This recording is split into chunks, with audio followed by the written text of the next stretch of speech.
بسم اللہ الرحمن الرحیم۔ ویلکم ٹو فکر ناؤ۔ جنگ پھیل رہی ہے اور سفارت کاری آگے بڑھ رہی ہے۔ یہ دو متضاد باتیں ہیں اور دونوں کے نتائج متضاد نکلنے ہیں۔ ایک طرف امریکہ کے 10,000 سے زائد فوجی میدان جنگ کے قریب پہنچ چکے ہیں۔ صدر ٹرمپ یہ بار بار کہہ چکے ہیں کہ ہم ایران کو بالکل تباہ کر دیں گے۔ اسرائیل پہلے ہی یہ کارروائیاں کر رہا ہے اور جنگ کی دھمکیاں بڑھتی جا رہی ہیں۔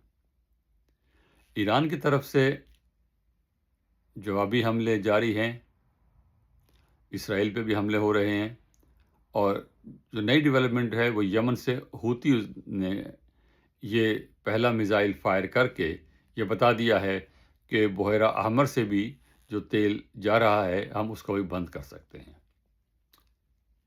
یہ جنگ ہتھیاروں سے زیادہ معیشت کی جنگ ہے۔ ایران کو معلوم ہے کہ اس کے پاس امریکہ اور اسرائیل کے ہتھیاروں کا مقابلہ کرنے کے لیے ہتھیار نہیں ہیں، اس لیے اس نے فیصلہ یہ کیا ہے کہ معاشی طور پہ دبایا جائے، اور اس نے ہرمز کا جو آبنائے ہرمز ہے اس کو عملاً بند کر دیا ہے اور اس پہ قبضہ کر لیا ہے۔ وہاں سے جتنے جہاز میں نکل رہے ہیں وہ ایران کو پیسے دے کر اور ایران کی مرضی سے نکل رہے ہیں۔ ایران جس کو چاہتا ہے اجازت دیتا ہے، جس کو چاہتا ہے اجازت نہیں دیتا۔ پاکستان کے جھنڈے لگا کے جہاز نکل رہے ہیں، 10 پہلے گئے ہیں، 20 اب نکل رہے ہیں۔ تو یہ پاکستان کے لیے خوش آئند ہے، پاکستان کے لیے ایک اچھا شگون ہے کہ پاکستان پر تہران اور واشنگٹن دونوں کا یکساں اعتماد ہے۔ لیکن پاکستان پہ یہ اعتماد جو ہے اس نے پاکستان کو بڑی نازک سچویشن میں بھی ڈال دیا ہے۔ یہ کام ہرگز آسان نہیں ہے۔ ایک طرف تو آپ اپنے آپ کو صرف ایک پیغام رسان کے طور پر نہیں رکھ سکتے کہ ادھر کا میسج ادھر پہنچا دیا، ادھر کا میسج ادھر پہنچا دیا۔ پاکستان جو کچھ کرنے کی کوشش کر رہا ہے اس کا اظہار گزشتہ روز ہونے والے 4 وزرائے خارجہ کی میٹنگ سے ہوا ہے۔ اس میں لگتا یہ ہے کہ کچھ تجاویز پاکستان، ترکی، مصر اور سعودی عربیہ نے مل کر کچھ بنائی ہیں۔ کیا ہیں ہمیں معلوم نہیں، کیونکہ اس وقت جو صورتحال ہے، جو 15 مطالبات امریکہ نے رکھے ہیں، جو 5 مطالبات ایران نے رکھے ہیں، وہ ایک دوسرے سے بہت دور ہیں۔ ان کو اس نہج پہ لانا جہاں کی بات چیت شروع ہو سکے اور کسی معاہدے پہ بات پہنچ سکے، وہ بڑا کٹھن کام ہے۔ اسد زرداری صدر پاکستان جو ہیں وہ چین کی ایمبیسی میں گئے تھے کل۔ یہ بہت غیر معمولی اقدام ہے۔ ملک کے صدر کو ایک دوسرے ملک کی سفارت خانے میں جانا بظاہر بغیر کسی وجہ کے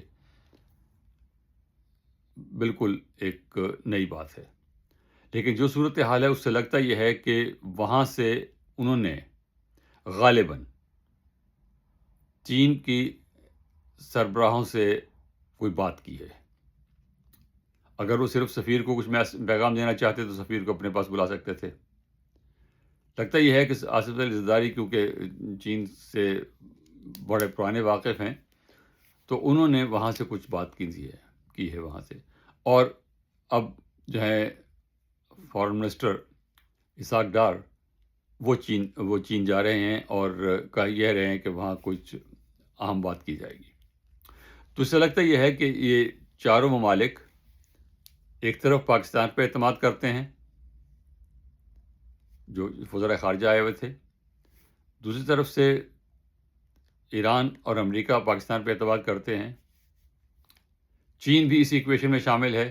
وہ ان کے فارن آفس نے بیان بھی دیا ہے کہ پاکستان اس سلسلے میں جو کوششیں کر رہا ہے ہم اس کو مکمل طور پہ اس کو سپورٹ کرتے ہیں، اور امن کے لیے جو بھی کوشش ہوگی ہم اس کا ساتھ دیں گے۔ اب اگلا مسئلہ یہ ہے کہ چین کے جو روایتی بھی چین بھی ان معاملات میں پڑتا نہیں ہے، وہ پیچھے رہنا پسند کرتے ہیں۔ جیسے امریکہ والے ہیں کہ ہر بات میں آگے بڑھتے ہیں، یورپ والے بھی ہر بات میں کوئی بھی مسئلہ ہو تو آگے بڑھ کے بات کرتے ہیں۔ چین کا جو طریقہ ہے وہ بڑا پیچھے رہنے والا ہے، بہت سوچ سمجھ کے بات کرتے ہیں اور بہت کم بات کرتے ہیں، اور اقدامات بھی ایسے ہی بہت کم کرتے ہیں وہ، لیکن جو کرتے ہیں وہ پھر سالڈ ہوتے ہیں، زبانی جمع خرچ نہیں ہوتا ان کا۔ تو انہوں نے جب کہی یہ بات تو یہ خوش آئند ہے کہ اس سے وہ اگر شامل ہوتے ہیں اس میں، بھلے انڈائریکٹلی شامل ہوں، چین اگر شامل ہوتا ہے تو اس سے بات بہتر طریقے سے آگے بڑھ سکتی ہے۔ پاکستان یا دوسرے جو چاروں یہ ممالک ہیں، یہ اپنی طرف سے کوئی چیز کو ڈکٹیٹ نہیں کر سکتے کہ آپ دونوں کو یہ کہیں کہ تم یہ بات مانو، تم یہ بات مانو۔ نہ امریکہ کو کہہ سکتے ہیں، نہ یہ کہنا چاہیے، اس قسم کی ڈپلومیسی بات کہنی بھی نہیں چاہیے، وہ یہ کہیں گی بھی نہیں۔ لیکن اگر چین اس میں شامل ہو جاتا ہے، بھلے انڈائریکٹلی شامل ہو، اور روس سے بھی بات ہو جاتی ہے، تو پھر بات زیادہ مضبوط طریقے سے آگے بڑھ سکے گی۔ اس وقت پاکستان جس سچویشن میں ہے وہاں پر اعتماد تو حاصل ہے اس کو۔ اب اگلا قدم جو یہ ہے کہ پاکستان کو ایکسیس بھی حاصل ہے، اعتماد ان کا ہے، اور پاکستان کو ان تمام ممالک کے سربراہان سے ایکسیس بھی حاصل ہے، وہ امریکہ میں ہوں یا چین میں ہوں یا روس میں ہوں یا یہ چاروں مسلمان ممالک جو ہوں، ان سب پہ ان کا ایکسیس ہے، ان کے ساتھ رابطہ ہے، اور ان کے ساتھ اعتبار بھی ہے۔ اگلا مسئلہ یہ ہے کہ اس اعتماد کو اور اس ایکسیس کو، اس پہنچ کو اب آگے ایک خاص طریقہ کار میں منتقل کیا جائے تاکہ اس طریقہ کار سے بات آگے بڑھ سکے، اور یہ مشکل مرحلہ ہے۔ جب اس مشکل مرحلے سے آپ گزریں تو پھر اگلا مرحلہ یہ ہوگا کہ دونوں پارٹیز جو ہیں ان کے درمیان مذاکرات شروع کیے جائیں۔ ابھی جو ہے یہ ہم کہہ سکتے ہیں کہ دوسری سٹیج پر ہے، اور تیسری سٹیج پر جانے کی کوشش کر رہا ہے پاکستان، اور اگلی سٹیج جو ہے وہ مسئلے کو حل کرنے کے لیے مذاکرات کی ہے۔ لیکن اسی وقت جو ہے وہ صدر کی طرف سے، امریکہ کی طرف سے جو ہے مسلسل یہ دھمکیاں بھی دی جا رہی ہیں کہ ہم مسئلے کا حل، ایران کو تباہ کر دیں گے اور ان کے انفراسٹرکچر کو تباہ کر دیں گے۔ ایران کی طرف سے بھی حملے کیے جا رہے ہیں مسلسل۔ تو پاکستان کے پاس یا جو بھی امن کے لیے کوشش کر رہے ہیں، ان کے پاس وقت بہت کم ہے۔ اس کم وقت میں، ان چند دنوں میں جو چیز حاصل ہو سکتی ہے اور جو ہونی چاہیے وہ یہ ہے کہ ٹیمپریچر کم کیا جائے، حملے رک جائیں، بھلے سیز فائر نہ ہو، فارمل سیز فائر نہ ہو، حملے رک جائیں، اور اعتماد کی فضا بحال ہو، اور یہ ممالک ایک دوسرے سے بات کرنے کے لیے تیار ہو جائیں۔ پھر اگلا مرحلہ بات چیت کرنے کا ہے، وہ انشاءاللہ اسلام آباد میں ہوگی، اور سب ممالک یہ کہہ رہے ہیں کہ اسلام آباد میں بات ہوگی۔